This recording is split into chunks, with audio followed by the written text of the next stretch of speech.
The morning sun cast long shadows across the marble floors of Westminster Palace as Camilla stood before the ornate mirror in her private chambers. Her reflection showed a woman who had weathered decades of public scrutiny, from being the other woman in a fairy tale gone wrong to becoming queen consort. But today something was different.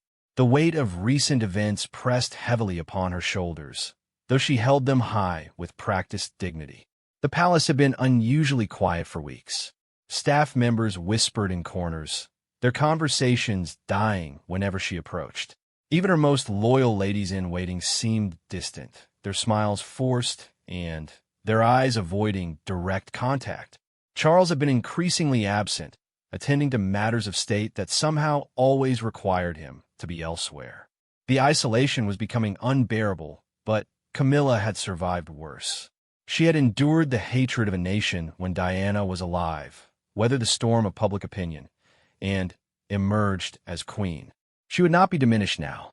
That morning, she had received a formal summons. Not a request, but a summons delivered by the Lord Chamberlain himself. The language was carefully neutral, but the implications were clear. Her presence was required in the throne room at precisely noon. No explanation was given, no context provided, just the cold formality of official protocol that suggested something significant was about to unfold. As she prepared herself, choosing her outfit with deliberate care, Camilla's mind raced through the possibilities. The royal blue dress she selected was one of her favorites, paired with the sapphire brooch that had belonged to the Queen Mother.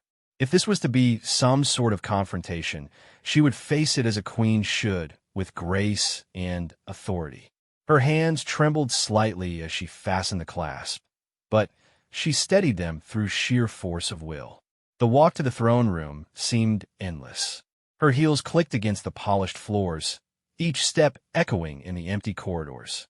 Portraits of past monarchs gazed down at her, their painted eyes seeming to follow her progress. She had walked these halls countless times, but never had they felt so imposing, so heavy with history and judgment. Outside the massive doors of the throne room, she paused. The guards stood at attention, their faces impassive behind their ceremonial uniforms. These were not the usual palace guards she recognized. These were members of the Queen's Guard, the elite unit that answered directly to the sovereign. Their presence here was unusual and unsettling. One of them, a tall man with graying temples visible beneath his bearskin hat, met her eyes briefly before returning to his fixed stare ahead. Taking a deep breath, Camilla pushed open the doors and entered. The room was filled with more people than she had expected. Members of the Privy Council, senior military officials, and representatives from Parliament stood in formal arrangement. At the far end, near the throne she had so recently occupied beside Charles, stood a figure she had not expected to see. Princess, and dressed in her military uniform, her face set in stern lines that betrayed no emotion. The silence was deafening. No one bowed. No one acknowledged her entrance with the usual deference due to a queen. Instead, they watched her with a mixture of curiosity and something else she couldn't quite identify. Pity, perhaps? Or was it satisfaction? The atmosphere was thick with tension, like the air before a thunderstorm. Camilla drew herself up to her full height and began the long walk toward the throne. Each step felt like a declaration, a reaffirmation of her position. She had not come this far, endured so much, to be intimidated now. Whatever this gathering represented, she would meet it with the dignity befitting her station. As she reached the center of the room, she stopped and surveyed the assembled crowd. The Lord Chancellor stepped forward, a rolled document in his hands. The sight of it made her heart skip a beat, but she maintained her composure. Years of public life had taught her the value of a calm exterior, even when storms raged within. "Your Majesty," the Lord Chancellor began, and she noted the hesitation in his voice, the way he seemed to stumble over the title. "We are gathered here today on a matter of utmost importance to the crown and the realm." The formality of his words sent a chill down her spine. This was no ordinary meeting. This was something far more serious, something that had been carefully orchestrated. She glanced toward Princess and, hoping for some sign, some indication of what was to come. But Anne's face remained impassive, her military training serving her well. Before we proceed, Camilla interrupted, her voice clear and strong. I would know by what authority this assembly has been convened. As queen, I should have been consulted about any gathering of this magnitude. A murmur ran through the room, quickly suppressed. The Lord Chancellor looked uncomfortable, glancing toward Princess and as if seeking guidance. It was then that Camilla realized the true nature of what was happening. This was not a meeting. This was a tribunal. Princess Anne stepped forward, her boots clicking sharply against the floor. The authority, she said, her voice cutting through the tension like a blade, comes from the Succession Council and the combined will of the Commonwealth realms. There have been developments that require immediate address. Camilla felt the ground shifting beneath her feet, but she stood firm. Whatever developments you speak of, I am still your queen, crowned and anointed before God and the nation. That is not a position that can be simply dismissed by committee. The words hung in the air, a challenge and a declaration combined.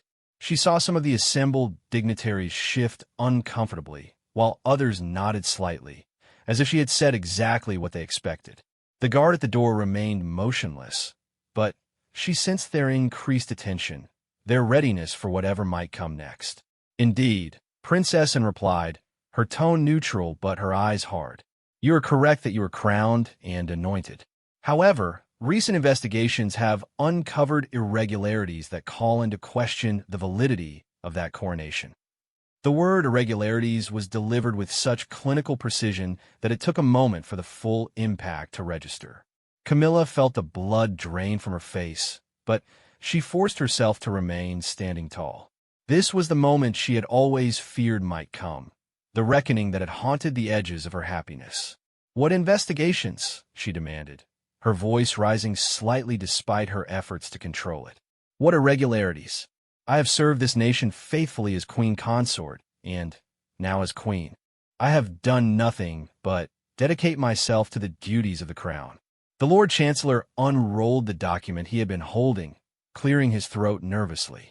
Your Majesty, it has come to light that certain legal impediments existed at the time of your marriage to His Majesty King Charles III, impediments that were not properly resolved according to both civil and ecclesiastical law. The room seemed to spin slightly, but Camilla gripped her hands together, her nails digging into her palms. She knew what they were referring to, the old questions about the validity of her divorce, the canonical issues that had been supposedly resolved years ago. But why now? Why bring this up after all this time? Those matters were settled decades ago, she said firmly. The Church of England recognized our marriage. The Archbishop of Canterbury himself performed the ceremony. Parliament approved. The people accepted. The people, Princess Anne said quietly, were not given all the facts. Documents have surfaced, Your Majesty, documents that were deliberately suppressed at the time. Documents that show the canonical dispensations were obtained through irregular channels. The implication was clear. They were suggesting fraud, deception at the highest levels. Camilla's mind raced, trying to understand how this could be happening. Charles had assured her everything was proper, that all the legal requirements had been met. Had he known? Had he been part of some deception? Or had they both been deceived? Where is my husband? She asked, her voice barely above a whisper now. Where is the king? Surely he should be here for this ambush.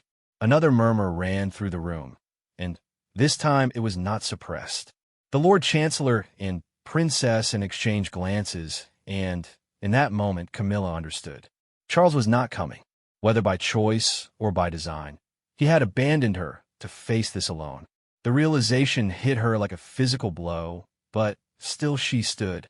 She had survived the hatred of a nation, the scorn of the press, the judgment of history. She would survive this too, somehow.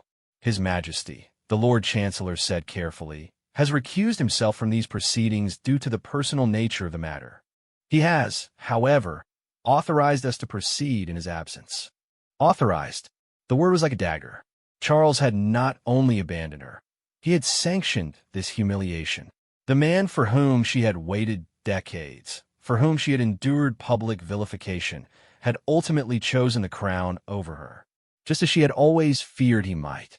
"I see," she said, her voice steady despite the turmoil within. "And what is it exactly that you proceed toward? What is the purpose of this carefully orchestrated drama?"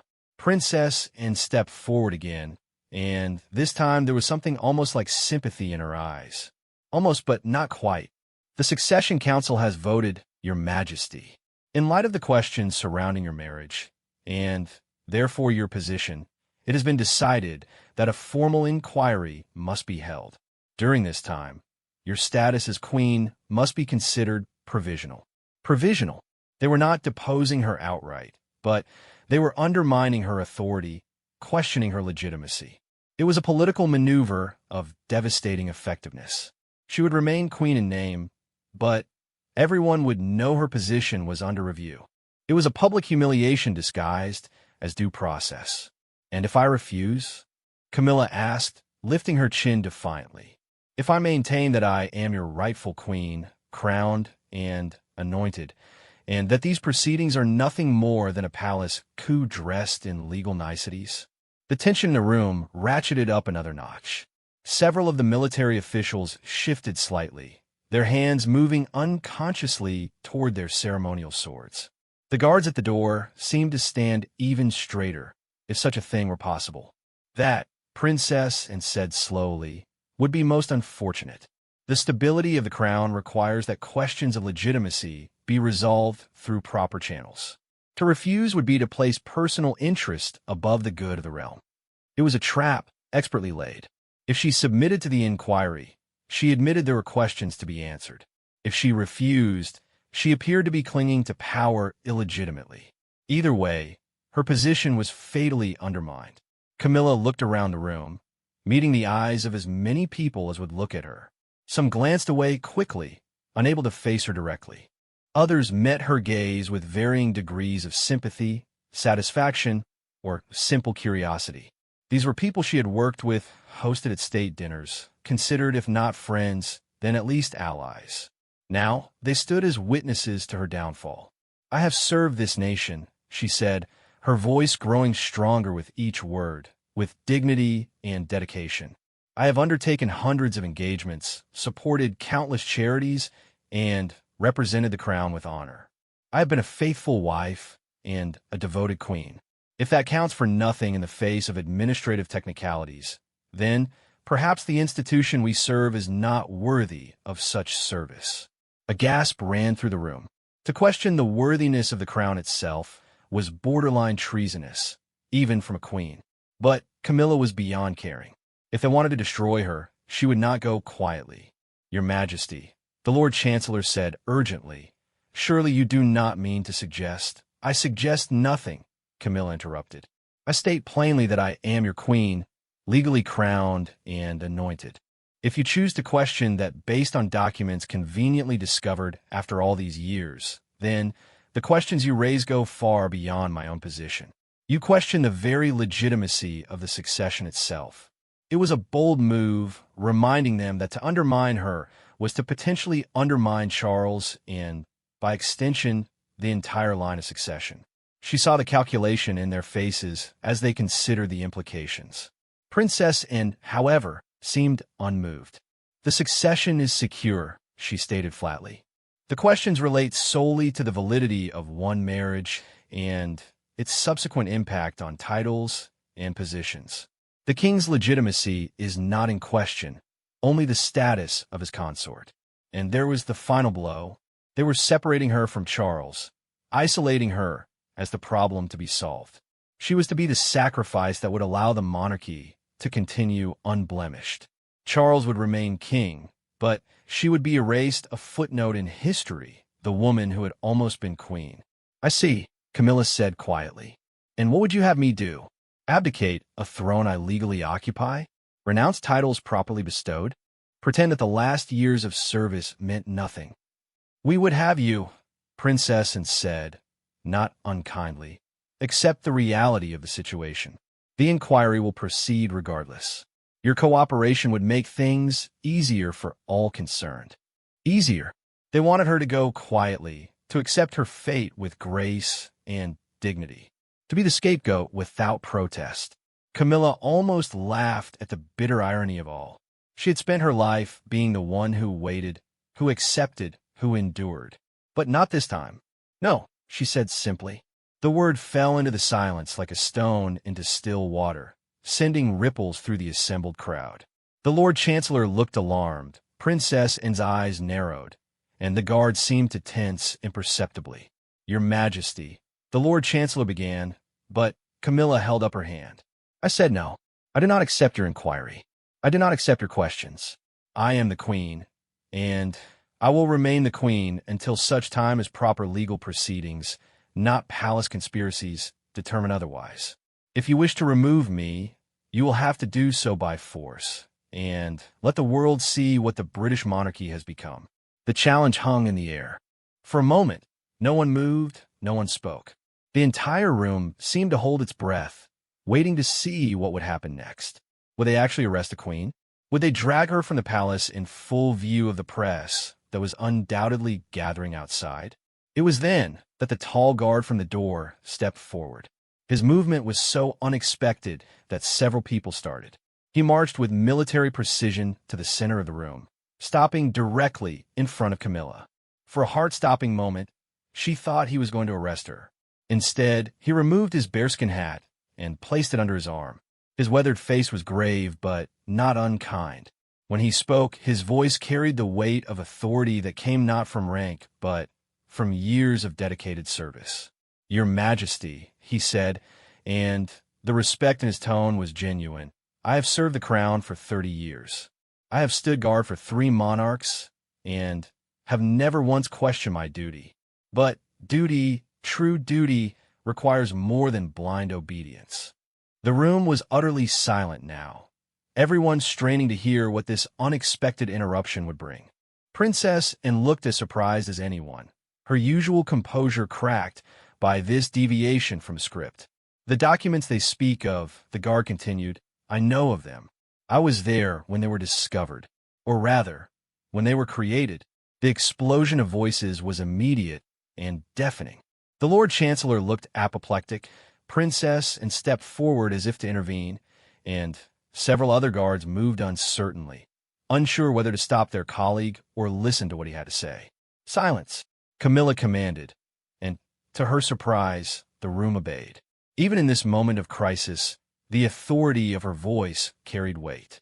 She looked at the guard, seeing in his eyes a determination that matched her own. Continue, she said simply.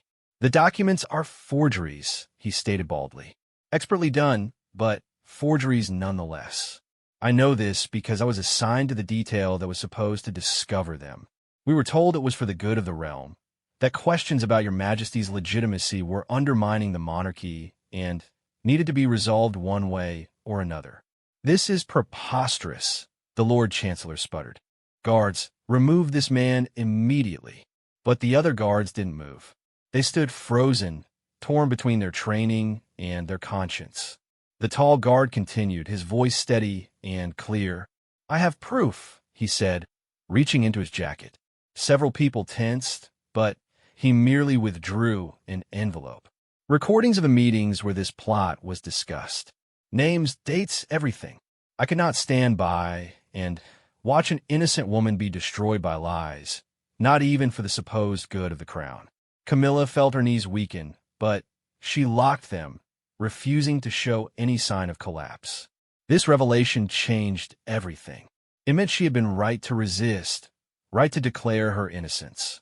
But it also meant the conspiracy against her ran deeper than she had imagined. You're lying, Princess Anne said, but there is uncertainty in her voice now. This is some kind of delusion. Then, let the recordings be heard, the guard challenged.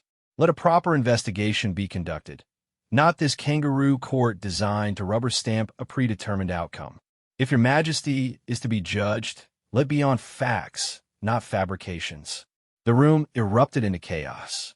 Accusations flew, voices were raised, and the careful choreography of the proceedings dissolved into confusion.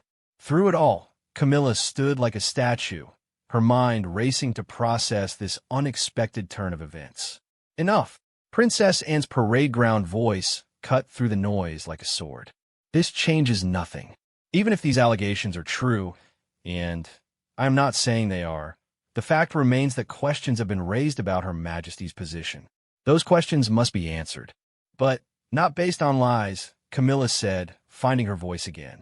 Not based on forged documents and palace conspiracies. If there are legitimate questions about my marriage, let them be asked openly and honestly. But I will not be railroaded by fabricated evidence. The Lord Chancellor looked like he was about to have an apoplectic fit. This is highly irregular. We cannot simply accept the word of one guard against. Against what? Camilla interrupted. Against the word of those who would benefit from my removal? Tell me, Lord Chancellor, who stands to gain if I am no longer queen? Who moves up in the order of precedence? Who has been whispering in corners and holding secret meetings? She didn't look at Princess but everyone in the room understood the implication. The Princess Royal had always been protective of the monarchy, sometimes to the point of ruthlessness. If she believed Camilla was a threat to the institution, she would not hesitate to act. Your Majesty, Princess Anne said, her voice cold now, are you suggesting that I would engage in forgery and conspiracy? I am suggesting, Camilla replied evenly, that someone has. And I am suggesting that a full investigation be conducted to determine who. If my position is to be questioned, then let all positions be questioned. Let us shine a light into every dark corner of this palace and see what truths emerge. It was a dangerous gambit. By calling for a broader investigation, she risked exposing other secrets, other scandals that the royal family had worked hard to keep hidden. But she was betting that the fear of such exposure would make her enemies reconsider their current course. The tall guard stepped back, but remained at attention, his presence a reminder that the truth had a witness. Other guards shifted restlessly, and Camilla could see the doubts spreading through the room like wildfire. The certainty that had marked the beginning of this confrontation was crumbling. This is not over, Princess Anne said finally, her voice tight with controlled anger. Questions have been raised, and they will be answered.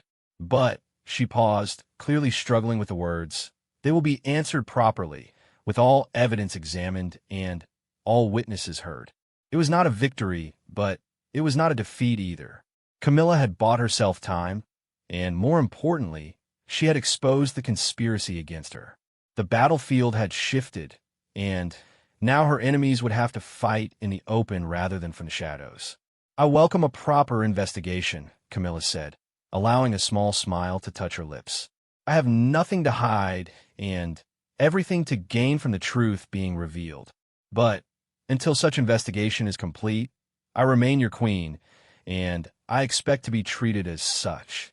The silence that followed was different from before. It was not the silence of judgment, but of recalculation. Everyone in the room was reassessing their positions, wondering if they had chosen the right side in this palace intrigue. This assembly is dismissed, Princess Anne announced, though technically she had no authority to do so. But no one challenged her, everyone eager to escape the tension of the room and process what had just occurred. As people began to file out, murmuring amongst themselves, the tall guard approached Camilla once more. Your Majesty, he said quietly, there are others who know the truth. We will not let you stand alone. She nodded, unable to speak past the sudden tightness in her throat. After all the years of feeling isolated, of being the outsider, to have someone stand up for her so unexpectedly was almost overwhelming. Thank you, she managed finally. What is your name? Sergeant Michael Winters, Your Majesty. 30 years of service, and this is the first time I felt truly proud of wearing this uniform. As he walked away, Camilla stood alone in the emptying throne room. The throne itself loomed before her, a symbol of everything she had gained and everything she stood to lose. But she had survived the first battle, and she would survive whatever came next. The great doors closed behind the last of the conspirators, leaving her in the vast space with only the portraits of past monarchs for company. She walked slowly to the throne and sat down, not in defiance but in affirmation. She was still the queen, forgeries and conspiracies notwithstanding. But as she sat there, she knew this was far from over. The forces arrayed against her would regroup, find new strategies, new weapons to use against her. The guard's revelation had bought her time, but it had also made her enemies desperate, and desperate people did dangerous things. Her phone buzzed in her pocket, a jarring modern intrusion in the ancient setting. She pulled it out to see a message from Charles. "We need to talk." 3 words, but they contained multitudes. Was he reaching out in support, or was this another move in the chess game that her life had become? She wouldn't know until they met, but one thing was certain. She would face whatever came with the same determination that had carried her through decades of adversity. Rising from the throne, Camilla straightened her dress and walked toward the doors with measured steps. Outside, she could hear the bustling of palace staff, the whispered conversations that would spread the news of what had transpired like wildfire through the corridors of power. Let them whisper, she thought. Let them plot and plan. She had faced down those who would destroy her and emerged intact. Whatever tomorrow brought, she would meet it as she had met today, as a queen. The guards at the door snapped to attention as she approached, and she noticed that their salutes seemed crisper, more respectful than before. Word of Sergeant Winter's stand had already spread, it seemed. She nodded to them graciously and passed through, her heels clicking once more on the marble floors. But now the sound seemed different. Not the lonely echo of isolation, but the firm steps of someone who had found her strength and her voice. She had declared herself still their queen, and though the response had nearly brought her reign to an end, she had survived. The question now was not whether she would remain queen, but what kind of queen she would be. The conspiracy had revealed the depths of opposition against her, but it had also revealed unexpected allies.